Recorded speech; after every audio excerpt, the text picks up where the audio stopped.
क्यों 90% इतिहासकार अकबर को एक दूरदर्शी शासक कहते हैं?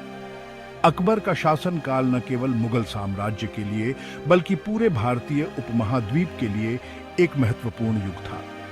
चलिए उनके महान शासनकाल के राज खोलते हैं। अकबर का शासनकाल कई मायनों में अद्वितीय था, जिसमें उन्होंने अपने साम्राज्य को एक नई दिशा दी। अकबर, जिनका पूरा नाम जलालुद्दीन मोहम्मद अकबर था, 1556 से 1605 तक मुगल साम्राज्य के तीसरे सम्राट थे। उन्होंने अपने शासनकाल में कई महत्वपूर्ण नीतियों और सुधारों की शुरुआत की।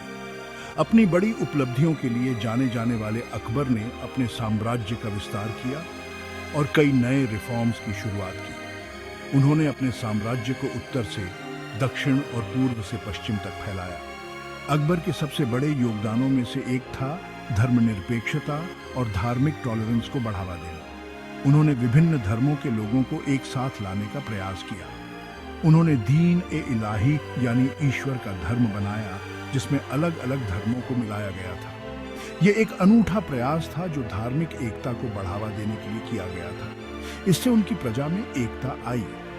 अकबर ने धार्मिक सहिष्णुता को बढ़ावा देने के लिए कई कदम उठाए, जिससे उनके साम्राज्य में शांति और स्थिरता बनी रही।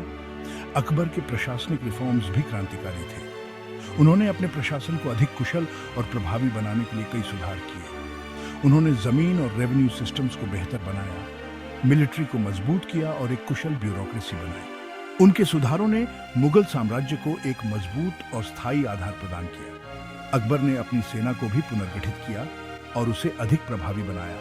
उन्होंने अपने सैनिकों को बेहतर प्रशिक्षण और उपकरण प्रदान किए। इससे एक स्थायी और समृद्ध साम्राज्य बना।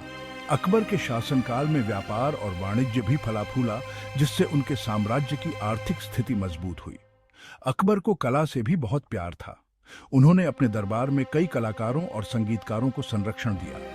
उन्होंने संगीत, साहित्य और आर्किटेक्चर को बढ़ावा दिया। अकबर के शासनकाल में मुगल कला और संस्कृति का स्वर्ण युग आया।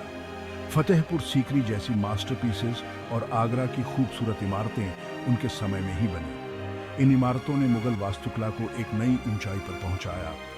उनके राज में भाषा और साहित्य खूब फला फूला। अकबर ने अपने दरबार में कई विद्वानों और कवियों को संरक्षण दिया। अकबर ने फारसी को कोर्ट की ऑफिशियल लैंग्वेज बना दिया, जिससे भारत में फारसी साहित्य का स्वर्ण युग आया।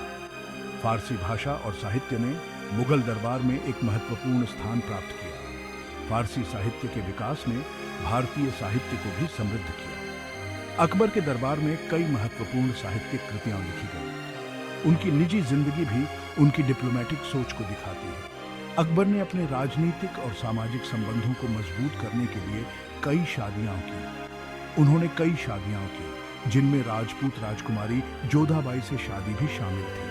यह शादी उनके राजनीतिक और सामाजिक संबंधों को मजबूत करने के लिए की गई थी। इससे मजबूत अलायंसेस बने और उनका शासन और मजबूत हुआ। अकबर ने अपने साम्राज्य में विभिन्न जातियों और धर्मों के लोगों को एक साथ लाने का प्रयास किया। अकबर के इन प्रयासों ने उनके साम्राज्य को एकता और स्थिरता प्रदान की। उन्होंने अपने शासनकाल में कई महत्वपूर्ण राजनीतिक और सामाजिक सुधार किए। शुरू में अकबर आगरा में रहते थे।